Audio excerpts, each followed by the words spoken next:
Jepang semuanya 100% akan ditanggung oleh pemerintah Indonesia gitu. Jadi ini menurut saya yang fundamental dan publik perlu tahu. Terus tadi yang kedua ya, soal biaya. Ini menurut saya cukup sulit untuk membandingkan apple to apple. Kenapa?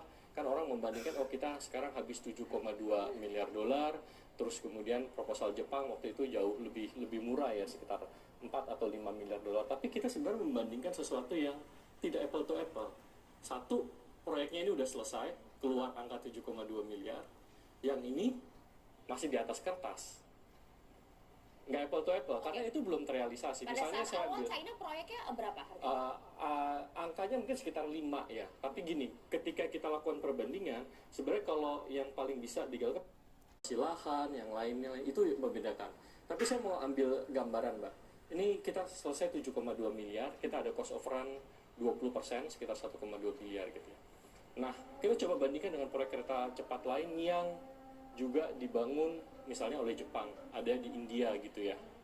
Itu ada dari Maharashtra ke Ahmedabad ya, 500 km. Belum selesai proyeknya, Mbak. Tapi kalau dari analisis-analisis yang ada, diperkirakan ini masih belum angka aktual, cost of run-nya akan dari 13 miliar dolar menjadi 20 miliar dolar gitu ya. Soal biaya. Yang kedua, suku bunga. Nah, ini juga yang perlu dipahami, Mbak.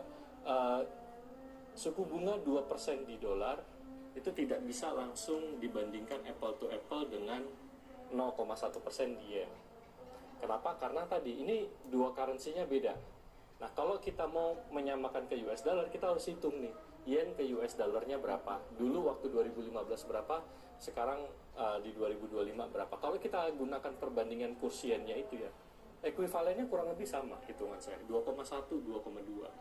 Gitu. Jadi kalau ini sih menurut saya kalau kita di finance ya, dalam melihat suku bunga ini nggak bisa langsung letterlock. Sama lah kalau Mbak pinjam di rupiah dengan pinjam di US dollar, pasti bunganya kan akan berbeda. Kalau kita mau nyamain itu ada perhitungannya sendiri gitu. Jadi kalau saya lihat itu yang kita pelajari. Nah, tapi waktu itu kita sampaikan beberapa rekomendasi, Mbak, bahwa oke, ini utangnya dalam mata uang asing. Artinya kita ada resiko tingkat nilai tukar gitu.